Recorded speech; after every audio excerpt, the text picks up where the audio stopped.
L'actualité, une présentation de Fonderie Poitras à Lillet, fier d'être un solutionneur de problèmes fiables pour les plus grands manufacturiers de pièces d'origine du monde. Depuis plus de 30 ans, l'équipe de Fonderie Poitras à Lillet a contribué à alimenter plus de 30 millions de véhicules sur la route. Poitras, bien plus qu'un métier de fonderie, une passion pour les dépassements. Joins-toi à nous.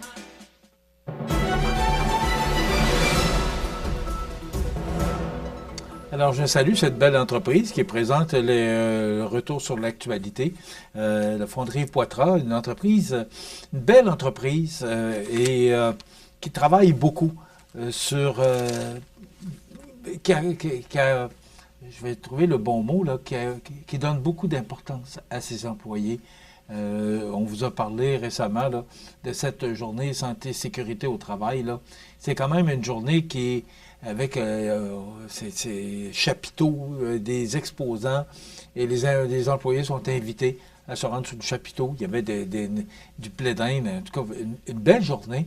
Même les policiers de la Sûreté du Québec étaient là avec un kiosque là, pour informer les employés là, sur l'importance de la santé et de la sécurité au travail. Une belle journée. La Fonderie Poitras qui donne beaucoup d'importance à ses employés, d'ailleurs, qui est en recrutement de personnel. Donc, si vous cherchez un emploi à temps plein, temps partiel, vous n'avez qu'à communiquer avec la Fonderie Poitras. Sûrement que vous allez trouver chaussures à votre pied. Donc, une belle entreprise. Ben justement, Jean nous montre des images là, de cette journée qui a eu lieu là, il y a quelques semaines de ça, là, un mercredi. On était sur place. Gérald Beaulieu était là pour nous présenter des images. Et regardez l'organisation, là. Là, on est à l'extérieur, mais voyez le chapiteau et voyez le monde, là. Puis, il faut que je vous dise qu'à chaque année, les employés embarquent dans l'organisation de cette journée. Donc, on attache beaucoup d'importance à cet événement-là, une journée par année où on dédie cette journée-là aux employés et à la santé et sécurité des employés à l'intérieur de cette belle entreprise qu'est Fonderie Poitras à Lillet. Bon, je vous l'ai mentionné d'entrée de jeu, on n'a pas d'informatique, on a une panne informatique dans notre bureau, le bureau de CMA-TV. Alors, il y a des choses, on ne peut pas imprimer de bulletins de nouvelles, on peut pas, et c'est là qu'on réalise à quel point on est dépendant, mais on n'a pas le choix. Tout fonctionne comme ça aujourd'hui. Alors, même si on voulait changer, on ne peut pas revenir à l'ancienne avec la machine à écrire, la dactylo, là. C'est surtout pas. Donc, ça devrait revenir au cours des prochaines heures. On a communiqué avec nos fournisseurs qui s'occupent de nous. Mais ça me permet peut-être de vous donner que l'Everest de la Côte-du-Sud s'est incliné dans ces deux matchs de la fin de semaine, j'ai ça sur mon téléphone, contre le Titan de Princeville et le Collège français de Longueuil. Donc, c'est le communiqué de presse de Luc Carbonneau, là, qui est responsable des communications pour l'Everest, là, qui nous a fait parvenir ses résultats hier soir. Donc, dimanche, le CF rendait visite à la formation sud-côtoise. Longueuil l'a emporté 4-0. Toutefois, l'allure de la rencontre ne reflète pas l'allure de la rencontre. Alors, c'est comme ça que c'est écrit. Même si la formation de la Montérégie a pris les devants 2-0 en première période, l'engagement médian a été l'affaire de l'Everest. Dès la sortie du premier entracte, le trio d'Amelin et de Bouchard cogne à la porte de Mathis Lacroix-Goulet. Malgré de retours de lancers juteux, la Côte-du-Sud ne peut trouver de solution au fait de percer le gardien de Longueuil. À l'autre bout de la glace, Alexandre Lausier a fermé la porte en période médiane et en troisième période, volant des buts certains au Collège français. Toutefois, lors de 2-3 contre 5, Lausier n'a pu sortir des miracles supplémentaires aux extrémités du dernier tiers. Donc, le Pistolois a offert à nouveau une performance plus qu'honorable en bloquant 40 des 44 lancers reçus. Et l'indiscipline nuit à l'Everest Princeville. Le Côte-du-Sud visitait Princeville Pour une première fois au cours de l'actuelle campagne, l'Everest s'est incliné par la marque de 7-4. La formation de Raphaël Saint-Laurent prit les commandes après 20 minutes de jeu, alors qu'Anthony Hamelin a créé l'égalité 1-1. Xavier Fournier et Victor Poulain ont touché la cible dans les 2 dernières minutes de jeu du premier 20, procurant une avance de 3-2 à la Côte-du-Sud. Toutefois, un manque de discipline a permis aux Titans d'inscrire 4 buts sans riposte, dont 3 en avantage numérique lors de la période médiane. Xavier Fournier a revivé l'espoir avec 5 minutes à jouer en menant le pointage 4-6. Toutefois, lors d'un autre avantage numérique, les locaux ont scellé l'issue du match dans un filet désert. Par ailleurs, la Ligue a annoncé les étudiants athlètes du mois de septembre chez l'Everest. Le défenseur Mathieu Beatty a été l'étudiant du mois. Puis le joueur RDS du mois est nommé à la suite du cumulatif des points récoltés lors de la nomination des 3 étoiles d'un match. En septembre, c'est Xavier Fournier qui a hérité du titre du joueur du mois de septembre. Enfin, l'Everest disputera à nouveau 2 matchs lors de la prochaine fin de semaine. Vendredi à 19h45 à l'Aréna de Montmagny, les Prédateurs de Joliette visiteront l'Everest et dimanche, en début d'après-midi, la Côte-du-Sud se rend de passage à Laval pour y affronter le Prime. Mais voilà, c'est signé Luc Carbonneau, communiqué de presse, responsable des communications de l'Everest. Maintenant, si on revient dans l'actualité, je vous rappelle qu'on ne peut pas vous parler d'actualité locale et régionale parce qu'on n'a pas l'information nécessaire en raison de cette panne informatique. Mais ce qu'on peut vous parler, c'est que dans le Journal de Québec de ce matin, on apprend que des membres d'une organisation religieuse controversée et fortunée tentent de se faire élire au poste de mairesse et de conseiller d'une petite localité de Chaudière-Appalaches, juste au sud de la MRC de Bellechasse, où elle possède plusieurs propriétés, ce qui laisse perplexe les experts consultés par le journal. Donc, c'est sous la plume de Marianne Lafleur et de Frédéric Giguère ce matin. Ce qu'on nous dit, c'est que le 2 novembre, les citoyens de Lac-Etchemin vont élire le prochain conseil municipal. Cette année, l'équipe du Renouveau fait son entrée dans la course. Selon les informations obtenues par le Journal de Québec, 4 de ses membres, dont la candidate à la mairie, Joanne Plourde-Têtu, sont associés à l'armée de Marie, aussi appelée la communauté de la Dame de tous les peuples. Donc, ce mouvement religieux a été banni et ses membres excommuniés par le Vatican en 2007, que nous apprend justement Mme Lafleur et Mme Giguère, sous la plume dans le Journal de Québec. Alors, il y a le maire actuel, l'ancien maire qui se représente, Harold Gagnon, qui se montre prudent. Donc, voilà, les élections à Lac-Etchemin qui auront lieu le 2 novembre prochain. Je vous parlais de pénurie de main-d'œuvre. Ce qu'on apprend ce matin, c'est que on va prendre un peu d'eau du lac Ontario pour remplir le Saint-Laurent. Donc, en ouvrant les vannes du lac Ontario pour 36 heures, les 18 et 19 octobre, la Commission mixte internationale veut aider les plaisanciers des marinas. C'est un gigantesque coup d'eau qui équivaut à vider une piscine olympique toutes les 2 secondes, fera baisser le lac Ontario de moins d'1/3 de centimètre. Pas beaucoup, là, un centimètre, peut-être ça. Et là, c'est 1/3 de centimètre. Mais augmentera suffisamment le niveau du fleuve Saint-Laurent pour sauver des milliers de bateaux empêtrés. Donc, c'est ce qu'on apprend. C'est cette pénurie ce manque de pluie. Mais si on regarde à long terme, les prévisions de la météo, la semaine prochaine, on devrait avoir, mais c'est loin, la semaine prochaine, et des fois on se trompe à 24 heures d'avis. Alors imaginez-vous que là, on prédit que lundi prochain, il y aurait passablement de pluie. Peut-être qu'on en aura bien avant, parce que lorsque je me rendais au bureau ce matin, on voyait qu'il y avait quand même une bonne masse nuageuse. Cependant, il n'y a pas de pluie à l'horizon. Alors, c'est souhaité et souhaitable parce que, on manque d'eau. Et on n'a pas vu pareil phénomène depuis des années. Mais il y a des records battus qu'on apprenait ce matin, des records qui pourraient battre 1930. Puis, je vous en ai déjà parlé, mais déjà, ça me fait dire qu'il faisait chaud dans ce temps-là aussi. Là, on dit que les changements climatiques. Il ne faut pas se mettre la tête dans le sable non plus, puis il faut croire que on voit bien que ça change. Vous n'avez qu'à regarder l'hiver dernier. On a eu de la neige, mais on n'a pas eu tant de neige que ça. Et à ma souvenance, là, on n'a même pas fermé l'autoroute 20 une fois l'an dernier parce qu'on n'a pas eu vraiment de tempête, là, vraiment là, assez pour fermer les autoroutes et fermer les écoles. Donc, on voit que ça change. Probablement que les gens qui ont un certain âge comme moi se souviennent, là, lorsqu'on était jeune, des montagnes de neige. Je me souviens, entre autres, d'une messe de minuit où on est rentré à l'église en souliers, où on est sorti de l'église, où on ne voyait ni ciel ni terre, et l'amoncellement de neige qu'il y avait le lendemain, le jour de Noël, c'était vraiment... et il me semble que c'est 1968, mais je ne suis pas certain. Et il y a la tempête du siècle, là, au mois de mars 1971, là, qu'on se souviendra.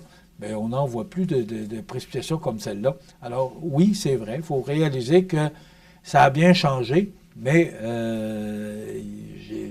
dans le temps, il y avait quand même des chaleurs quand même intenses, là, ou des périodes de chaleur intenses. On m'a parlé de 1955 aussi, qui avait été un été vraiment où on avait battu des records d'avant. Alors, pas dire qu'il fait chaud, mais là, on se rend bien compte que les changements climatiques sont là. Et il faut de plus en plus s'occuper de notre planète parce qu'elle en a bien besoin. Quand on regarde hier, si vous avez vu les images là, des débris à Gaza, là, ça va aller où ces débris-là? Bien, il va falloir nettoyer. Alors, imaginez-vous là, qu'il y a une place qu'on doit prendre. On parlait ce matin sur RDI, on parlait de plus de 60 000 tonnes de débris là, qu'on doit nettoyer. Et c'est pas demain la veille, mais quand même, ces débris-là, il faut les mettre à quelque part.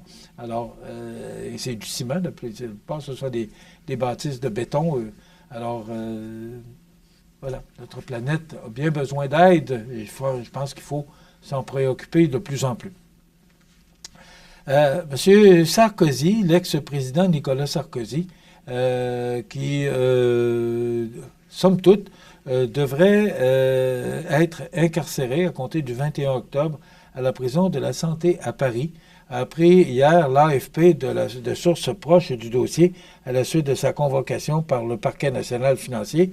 M. Sarkozy qui va alors devenir le premier chef d'État, ex-chef d'État d'un pays de l'Union européenne à aller derrière les barreaux. En région parisienne, seules 2 maisons d'arrêt disposaient d'un quartier dit vulnérable, c'est-à-dire à même d'assurer la sécurité de l'ancien président. C'est la Santé à Paris et Fleury-Mérogis, au sud de la capitale. Donc, le 25 septembre dernier, le tribunal correctionnel de Paris a déclaré M. Sarkozy coupable d'association de malfaiteurs pour avoir laissé ses plus proches collaborateurs démarcher la Libye de Mouammar Kadhafi en vue d'un financement illégal de sa campagne présidentielle victorieuse de 2007. Il l'a condamné à 5 ans de prison ferme. Donc, c'est ce que nous apprend ce matin l'agence AFP dans le Journal de Québec de ce lundi matin. Donc, le premier ex-président qui devrait être incarcéré, mais il n'est pas rendu encore. Probablement qu'il voudra peut-être aller en appel ou encore où il n'y a pas d'appel impossible, mais c'est une histoire à suivre. Les effets de la paralysie budgétaire se font ressentir aux États-Unis. Les républicains et les démocrates dans l'impasse au Congrès américain. On sait que paye de fonctionnaires gelés, musées et parcs nationaux fermés, trafic aérien touché. Les États-Unis ressentent de manière croissante les effets de la paralysie budgétaire qui est entrée hier dans sa 3e semaine sans dénouement à l'horizon. Alors, on sait que depuis le 1er octobre, les républicains de Donald Trump et l'opposition démocrate se trouvent dans l'impasse au Congrès, incapables de s'entendre sur un nouveau budget. L'État fédéral se trouve depuis lors en état de ce qu'on appelle le shutdown, avec des centaines de milliers de fonctionnaires mis au chômage technique. C'est pas la première fois que ça arrive et c'est pas la dernière fois. On a toujours de la misère à s'entendre sur le budget américain. C'est pratiquement presque à chaque année sur le bord d'arriver que ce shutdown, parce que, bon... on sait, là, c'est toujours les républicains contre les démocrates. Et là, ben, ce sont les républicains qui ont présenté leur budget. Et comme il y a un déficit extrêmement important annoncé, comme on le voit chez nous, ben, les démocrates ont décidé de voter contre. Et ça permet ce shutdown. Donc, ça pénalise beaucoup de monde. Ça va se régler. À un moment donné, il va falloir régler ce problème-là. Mais comment le régler? Bien, c'est là, il faut s'asseoir. Quand on regarde ce que M. Trump a fait avec cette guerre avec le Hamas et Israël, bien, je pense que M. Trump devrait être en possession de tous ses moyens pour être capable de régler cette situation. Aussi, on apprend que Mme Trump, moi je salue ce qu'ils font au niveau de la paix. Même sa conjointe Melania Trump dit négocier directement avec M. Poutine. Selon la première dame, 8 enfants ukrainiens ont été libérés. Donc la première dame des États-Unis, Melania Trump, qui a annoncé hier avoir obtenu la libération d'enfants ukrainiens enlevés par la Russie après avoir établi un canal de communication avec le président russe Vladimir Poutine. Donc, on ne peut que saluer le geste de Mme Trump et de M. Trump. J'en ai parlé au début d'émission. Quand même, quand on voyait des images hier, là, c'était touchant pour nous. On est loin de ça, mais pourtant, ça nous touche. C'est quand même sur notre planète. Et de voir ces gens-là, combien ils étaient heureux de revoir leur famille, de revoir des gens de revoir leurs enfants, leurs frères, sœurs, époux, conjoints. C'était quand même des images à voir. Et tout ça, ben, c'est M. Trump qui l'a initié. Et il a fallu que M. Netanyahu embarque aussi dans ce projet-là. Et il y a eu des négociateurs que M. Trump a remerciés aussi de chaque côté pour en arriver à un règlement. C'était pas simple. Et là, c'est pas simple encore ce qui va se passer parce que c'est pas terminé. C'est que là, il faut s'assurer de la reconstruction de Gaza. Alors, hier, M. Trump s'est rendu en Égypte, rencontré plus de 20 pays là, qui vont se donner la main pour aider la reconstruction de Gaza. Et on voyait ce matin, si vous avez suivi un peu les images sur les réseaux nationaux, on voyait les camions entrer, là, les camions de nourriture et de médicaments là, qui entraient. On parle de 600 camions par jour qui devraient rentrer. Mais là, c'est aux environs d'une centaine, 130, je pense, là, le temps qu'on se ravitaille. Et on dit qu'on a du ravitaillement pour les 3 prochains mois. Comme je vous dis, je l'ai appris sur RDI ce matin. Alors, quand même, là, c'est digne de mention. Et là, il faut se donner la main, les pays qui sont concernés par la fin de ce conflit pour aider la population. Tellement heureuse de voir danser partout, que ce soit à Gaza ou encore à Tel Aviv, là, de voir ces gens danser et fêter. Et d'ailleurs, maintenant, il y a la place des otages qui a été inaugurée. Et j'apprenais là, par Mme Marie-Ève Bédard de Radio-Canada que maintenant, sur Google, si on va avec le GPS, la place des otages existe maintenant officiellement sur le GPS. Donc, c'est digne de mention et ça prouve à quel point ce conflit-là a touché la population et les dirigeants de ces pays. Donc, c'est une belle réalisation, mais maintenant, on va suivre ça avec intérêt pour voir comment tout ça va se passer pour la suite des choses. Mais il reste encore beaucoup de travail à faire pour que tout ça, ces 2 ans de guerre, et qui laissent de nombreuses traces à tous les niveaux. Donc, il faut laisser maintenant, il faut avoir confiance aux dirigeants pour s'assurer que tout se passe dans l'ordre et qu'on puisse y arriver avec un résultat intéressant pour tout le monde, afin qu'on puisse vraiment souligner la fin de la guerre. Parce que là, on dit oui, et même M. Trump le mentionnait hier, que c'était la fin de la guerre dans cette région-là. Mais, comme je vous l'ai mentionné, il y a encore beaucoup de travail à faire. Bien voilà, ça complète presque notre émission de ce matin. Je vous informe là, que, en raison d'une panne informatique de notre bureau, ben, on a pu vous présenter le bulletin de nouvelles. Ça devrait revenir à la normale au cours de la journée, mais c'est là qu'on se rend compte combien c'est important d'avoir l'informatique maintenant. On est extrêmement dépendant de nos ordinateurs. Demain, on aura la chronique culturelle et il y aura d'autres invités qui seront avec nous au cours de la semaine. On pourra vous mentionner ça plus en détail demain. Comme je vous ai mentionné, le temps est nuageux. Mais quand même, on annonce une belle journée et on est au-dessus des moyennes de saison. malgré qu'en fin de semaine, c'est le vent qui rafraîchissait considérablement les températures, mais quand même, on est choyé, rendu 14 octobre, d'avoir de aussi belles températures, mais on est comme tout le monde. Un petit peu de pluie, ça ferait du bien pour nos pluies puis pour nos besoins. Ben voilà, je vous souhaite de passer une excellente journée en ce mardi du 14 octobre. On se retrouve demain pour une autre émission d'information sur la Côte du Sud. Bonne journée, à demain.